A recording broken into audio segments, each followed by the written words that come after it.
Right, painting your plaster. Most of what I'm going to talk about in this section is relevant to lime plaster, because lime plaster sets a lot more slowly than cement, and so there are certain issues you have to be aware of. They're not problems, they're just issues to be aware of. Because it sets slowly, there's a long lead time before you can paint it compared to cement. You do have to remember that setting is not the same as drying. It can dry out, but it'll just turn to sand or chalk. It's got set.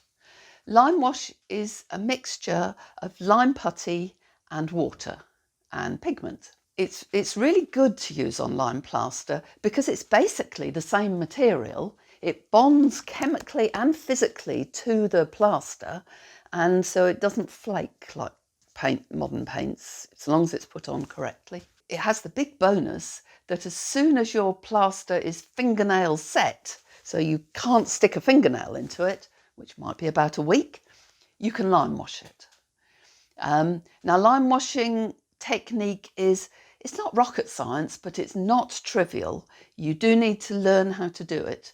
And this is the book I recommend that you learn it from. If a decorator is doing the painting after you've gone, you'll have to make sure that they know how to lime wash. Most decorators don't.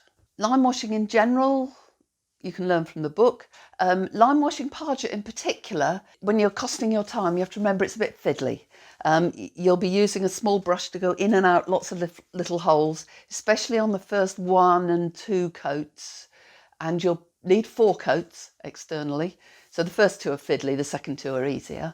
But you do have to cost in the fact that it will be a bit fiddly to do to begin with. One thing that you should try extremely hard to do is to convince the client that they do not want their parget painted with masonry paint.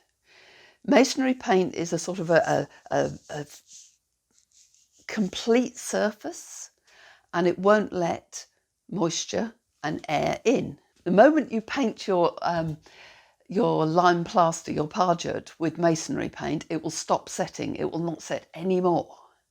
If they are totally convinced that masonry paint is the way to go, then they've got to leave it for a year, really. You might get away with a parget first thing in the spring and masonry paint in the autumn when it's had a good long setting summer, but really leave it a year. It's got to set as much as it possibly can before the paint goes near it. If you're working with sand and cement stamps onto a wall, then cement sets a lot quicker than lime plaster, and the situation is much the same with pargeting sand and cement as flatwork sand and cement. When the flatwork is ready to paint with masonry paint if you want, then so is the parget. That isn't my area of expertise, so you need to ask a builder about that.